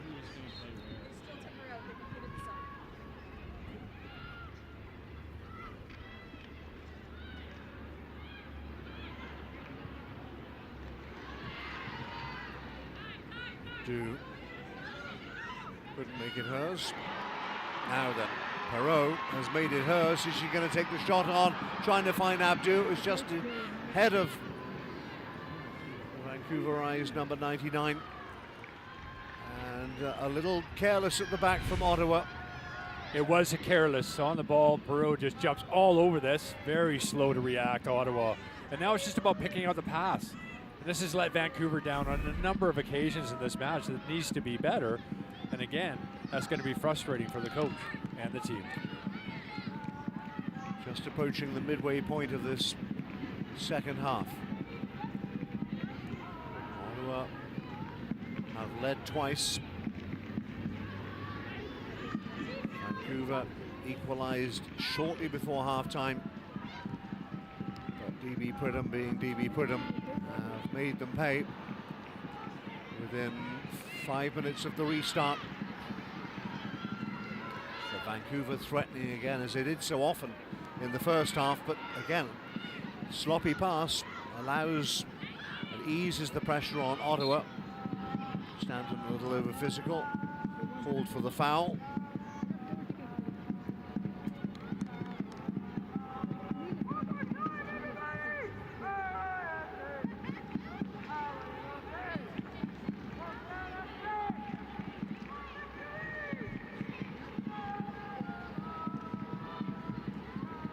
Reminding you, if you're joining us for the second half, it is a hot day, and because of it, we are due a second hydration break at some point, probably in the next 7 or 8 minutes. So there will be another manufactured but necessary stoppage. Belzile for Ottawa, poking it forward. Mina Lee gave chase for a while, so the pass could have been somewhat more accurate from Belzile. Had room to measure it. Quinn or Tumeth.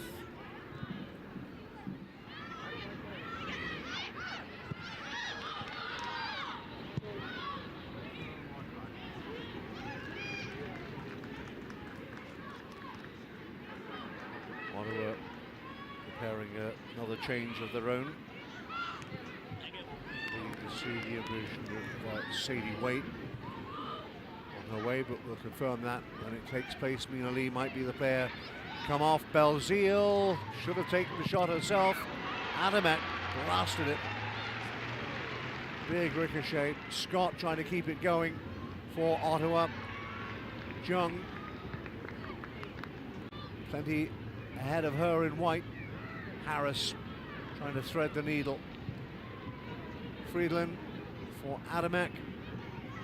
Jung getting involved plenty, waiting for the final ball if it ever comes. Jung again. Players from both sides competing for every blade of grass. Adamek, can she curl one in from that far side? Not quite. It's going to be another throw. The hydration break is imminent, as is another change for the Ottawa Rapid. Harris is going all the way over there to take the throw. Some decent distance on it towards the penalty spot. Referee spotted a push. And it will be a free kick for Vancouver inside their own penalty area. They're quick to get on with it. Wolf clears up towards halfway. Chu will get there first. Perot breathing down her neck. Had time to cushion it back to Dagenet. Scott, Chu again. Square ball. Jung calm under pressure from Abdu. Jung again. Harris just pokes it forward for the Korean. Jung still full of running. Fellow Korean Chu. Both players, both sets of players trying to conserve energy, as well as making a telling impact on the remainder of the game. And they could be in again here. And guess who? Oh, it's a red card. It's a red card for the substitute. And indeed, Kennedy Faulkner, who's only just come on the field. That tangle with Pridham, adjudged to have fouled her opponent and denied an obvious goal-scoring opportunity, and Faulkner is given a marching order, straight red card, and it's going to be a penalty to Ottawa. I got to admit, initially I didn't see that there was enough there for a yellow card. She blows by her, but you do see a little bit of a tug on Pridham for sure. The referee certainly spots it as he's running in. There's a bit of a tug by both sides, but that is definitely enough where the referee thinks it's been tugged back. Maybe a little bit harsh, maybe, if you're from Vancouver's point of view, but you can't put your hands on the attacker, and the referee sees it, and you're just asking for trouble, and that's why Faulkner is finding her way to the dressing room, a player short here. First NSL red card of 2026. And Kennedy Faulkner thought she had time to clear, but again, Pridham's persistence got her level. And then just a tug on the left arm of DB Pridham was enough to convince the referee. But not only was it a penalty decision, but also a red card. And by the letter of the law, you can't really argue with that. No, you can't. I mean, it's a pace that just kills you, you know, and her pace in behind. Knows she was going to get beat. Faulkner puts her hands on her. And yeah, she was reaching for the ball, and it made it probably look like it was more of a tug on her, but she did have her arms on her, and the red card is, yeah, like you say, you can't argue. Golden opportunity for the Ottawa Rapid. And for DB Pridham, had a penalty saved in her last match against Halifax. Pridham, not this time. Side foots it into the corner. No chance for Wolf in the back of the net. And Pridham has 2, and Ottawa has 3 in Vancouver. And for Vancouver, that's an absolute disaster, of course. You're now down a player, and you've conceded another goal. You're 2 goals behind now, 3-1. Really tidy penalty. Nicely done. Calm, cool after missing last time. You would never know it, would you? Just an absolute quality player that you would expect to tuck it away, and does. Approval from the head coach, as you might expect. Katrina Peterson sees deadly DB do it all again. 5th goal of the season. And an unfortunate Jessica Wolf in goal could do nothing about the spot kick from 12 yards. As we reach the hydration break in the second half, presented by Powerade. And Wolf and her colleagues, well, they've just got to try and reset, even though they're also now a player down, of course, with the unfortunate red shown to the substitute Faulkner.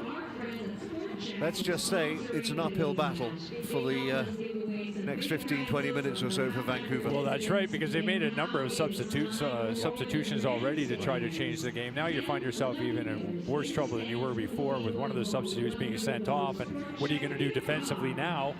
Because you're going to have to start taking chances if you want to get into this game, maybe get something from it. The time's running out, and Ottawa is obviously looking a lot more comfortable. With a great response to a poor first half where they got away with it because of Vancouver's poor finishing. Penny, for your thoughts, Latifa, on whom so often defends offensively for the Vancouver Rise. Maybe there is yet another twist in this tale, but it would be a huge surprise. Mina Lee can still smile. I think her race is just about done. And mentioned in my ear a moment ago that in fact it is the end of Mina Lee, but what an impact she had in this game, Craig. Yeah, one of the only moments in the first half, that's for sure, where Ottawa had a bit of space, certainly at the top of the box, and with a strike and precision and the power that she has, she can also lay a pass in or take the chance and strike one past the goalkeeper, and Wolf had no chance with that one. And it was a goal ready against the run of play with all those opportunities for Vancouver, but a team that can score in bundles and have a number of players that can hurt you, you have to take those chances. They did not, and Ottawa has punished Vancouver. On in Mina's place is number 11, Sadie Waite, who's had quite a bit to say herself in terms of offense and goal scoring in recent weeks. Might have felt a little unfortunate not to get the start today, but with Mina Lee being fit again, Sadie may have to content herself with a place on the bench in the coming weeks, although generally we see Mina generally does not complete 90 minutes, usually somewhere around about this time of the game. If she starts, she is subbed off, but Sadie Waite, her replacement, can certainly cause problems of her own. There's a couple of goals under her belt as well. Here is Pridham, who has a couple of goals under her belt in this game, and Waite is going to give chase.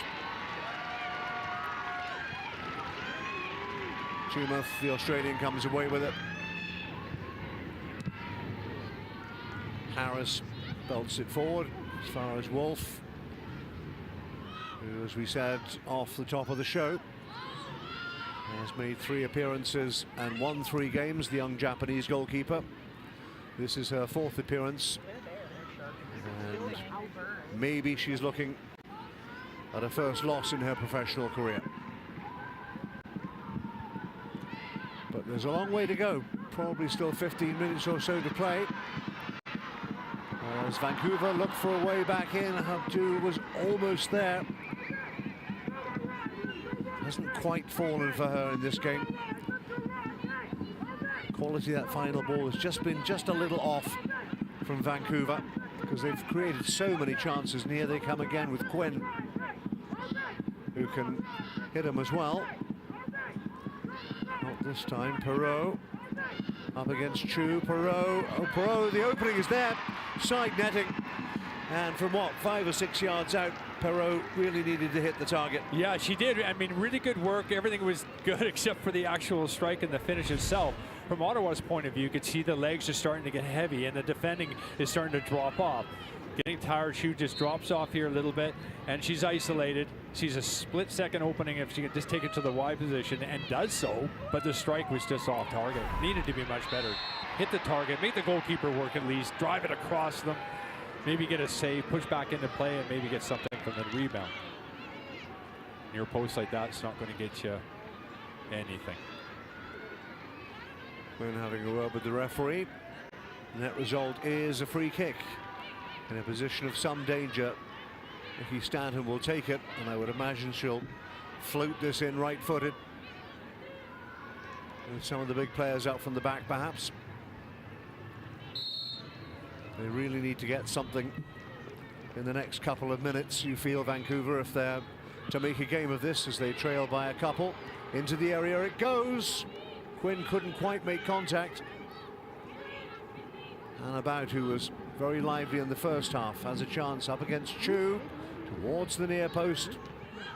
Only as far away as Perot. Belzile and Jung battling for every ball, and Abdu tries to lay it off. Stanton, frustratingly, over the head of her teammate. And behind for another goal kick. It's just not happening in front of goal for Vancouver, is No. it? And that's a really tough ball from that position of the pitch to try to find a player making a run. It would take the best of skill. It can be done, but it's a very difficult ball. You're almost too straight on. Oh, there's another giveaway by Ottawa. They've done it on one too many occasions for my liking in this game, but they haven't necessarily been made to pay. And I'm sure it's something the coach will address when they watch this game back maybe on Tuesday. After they get back to Ottawa. Abdu, we know she can make a difference. Is there time for her to do that? Belzile, touch inside, still Belzile goes for goal and brings a really smart save out of Wolf, low to her right-hand side.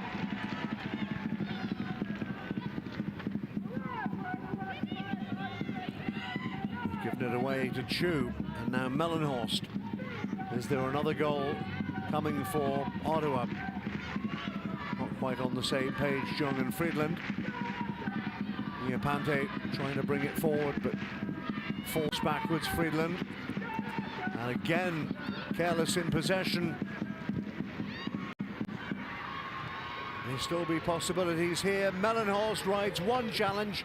They're queuing up to shoot. And it will be Belzile. Didn't quite get there. Now they can make the change.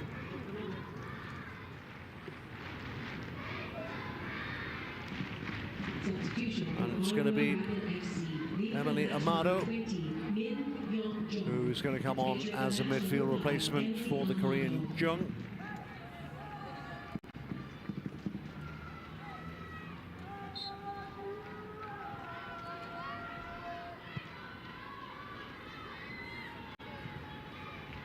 Emily Amado, 25-year-old from Ottawa.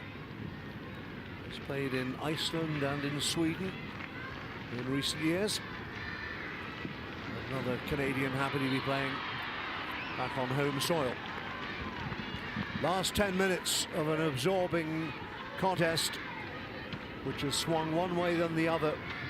Vancouver were all over Ottawa like a rash in the first 20-25 minutes, then conceded an unexpected goal. Drew level before half-time.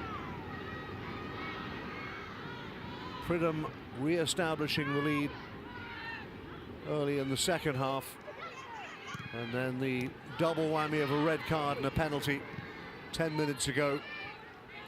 That might just have knocked the final stuffing out of the Vancouver Rise. As far as Ottawa, Craig, are concerned, it's just about managing this last 10 minutes. Yeah, managing the minutes and managing some of the tired legs, but obviously when you're up 3-1, your legs are a little bit better shape. You always seem to find a little more energy than you do when you're losing 3-1. And I noticed Vancouver certainly struggling with the temperature. The back line are getting tired. They're trying not to drop any deeper because they need to try to find some way back in this match, but they haven't been able to seem to do that with the same effectiveness as they had in the first half. Offside against Belzile.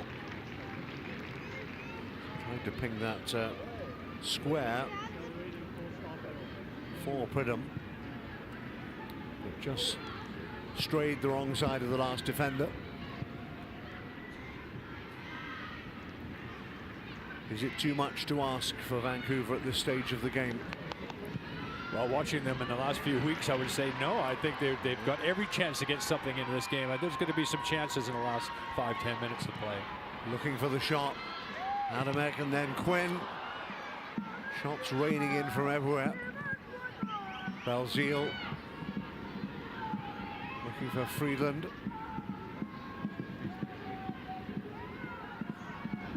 Still a pretty open game. It's not a question of Ottawa shutting up shop, at least not yet. And about.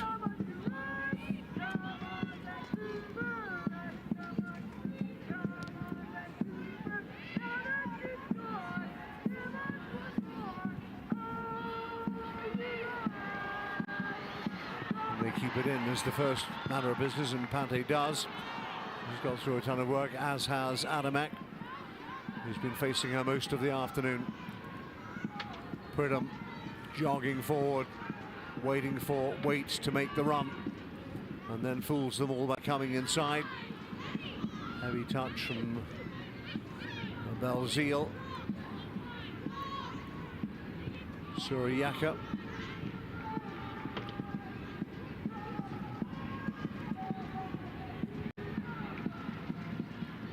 Back for Quinn. They've got to keep trying to ask the questions defensively of the Ottawa Rapid. They can't give it up, and Abdou is in no mood to do that. Latifa Abdou looking for one key pass, finds Perrault. Perrault across the face of goal. Abdou trying to get there. Abdou off the face of Harris and away again. They're still threatening.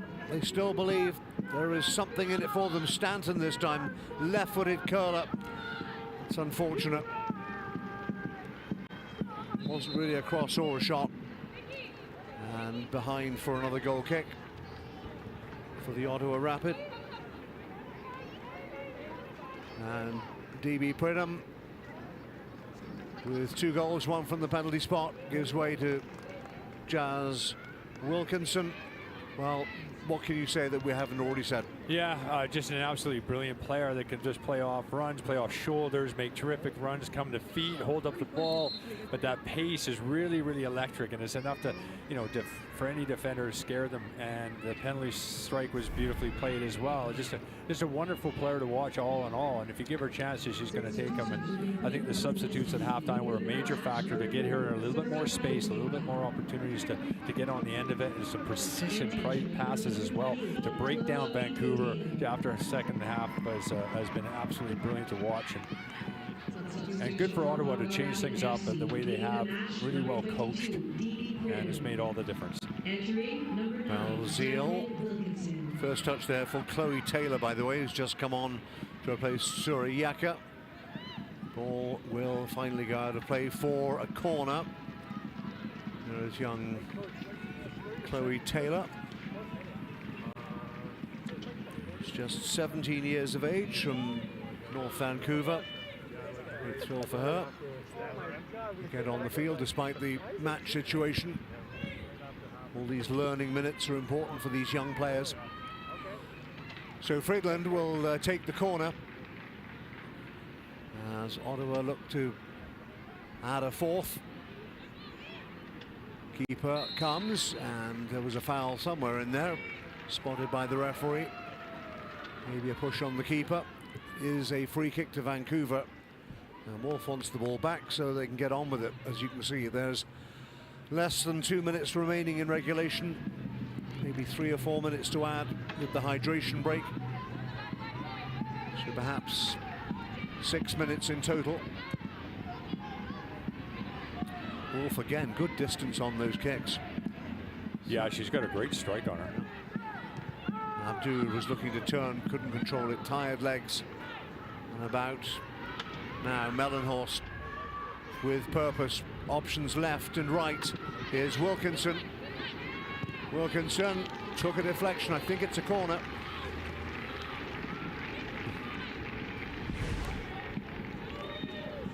Well, for Vancouver, the legs are getting tired, and Ottawa is playing some football that they're pretty happy with, and it's just very difficult now for Vancouver, obviously, with the time as it is, but Ottawa has controlled the game and fully deserved this from the second half performance. Friedland again, the Norwegian, another player who's overcome some injury issues in recent weeks. Good to see her back on the field. Floated towards the back post, looking again for Wilkinson, just skimmed over the top of her head. I'm hearing there'll be a minimum of 5 minutes of stoppage time. Confirm that for you momentarily. Wolf goes long, as Vancouver must go long now. It looked like a handball against Quinn, I believe. And I think for Vancouver, that likes the DeFilippo that's off the pitch now, is that you're missing link to try to, when you're trying to scrap and get it back into the game, that type of offensive power and strength. potentially create troubles for Ottawa. It's just not on the park now, and the legs are too heavy to really get forward for Vancouver unless Ottawa give the ball away cheaply.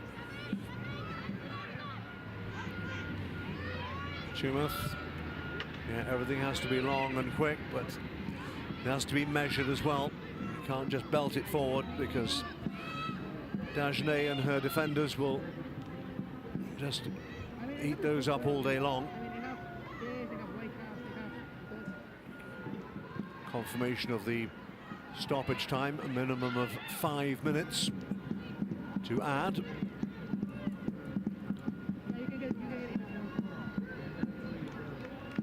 Just glancing around the field, the body language of one or two of the Vancouver players is, as you would expect, not terribly positive, but they need to keep going. Need to stay positive, need to keep believing, keep battling. Play to the whistle, as they say. Mellenhorst ran out of room. Quinn, little chip forward, looking for Abdou, looking to turn. Ottawa shirts are there in numbers defensively. Wilkinson for Waite. Sadie Waite. Romano. And Adamek. Fridland. Scott back for the Norwegian. Wilkinson will give chase, and maybe in behind here. Wilkinson trying to play in Belzile. Didn't have enough on the pass to get past that central defender. Might have just called her own number then, Wilkinson, and gone for goal. She may get another chance here, Wilkinson. Again, looking for the square ball. It falls for Mellenhorst. Mellenhorst's drop of the shoulder inside one. Friedland, and Friedland is always rising. Friedland's been a joy to watch the second half. Been all over the park, set pieces, taking things down the right flank, getting crosses into the box, supporting the important Freedom to make her, give her a little bit of extra space to work in, and the passes have been precise, and the second half has been an excellent performance by Ottawa. They rode their luck in the first half, of course. The changes have been excellent. They've been bang on. Yeah, they did take their time very much so. Really good point to grow into this game. They were under big pressure first 20-25 minutes. And that's also the risk, Nigel, when you're putting that pressure on like Vancouver did with that high press in this hot weather. Right. Whether or not you take those chances, and then later in the game, if you don't, your legs are heavy, and it's difficult to get back into it. Dagenet doesn't want the ball anywhere near her penalty area. Anywhere in that part of the field will do as far as Ottawa are concerned. Bout belts it forward. Oh, it's Perreault, I was going to say. Brings it down, but makes a gift of it to the Ottawa defenders.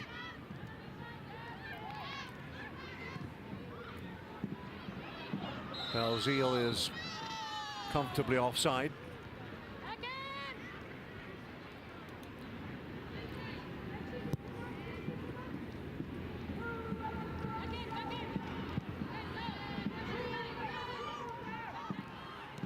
Runabout scored her first goal before the international break. Belzile has time to bring it down, find Chu. And Sadie Waite for Friedland. Wilkinson ahead of her. Friedland more concerned on just holding on to the ball for the next 40 seconds or so. I'm afraid the jig is up as far as the Vancouver Rise is concerned after 3 straight wins. That streak is about to come to an end in front of their own fans at Swangard Stadium. Waite takes over and might just take it to the corner flag. Keep it in play and just watch some seconds disappear off the clock. It's finally out of play.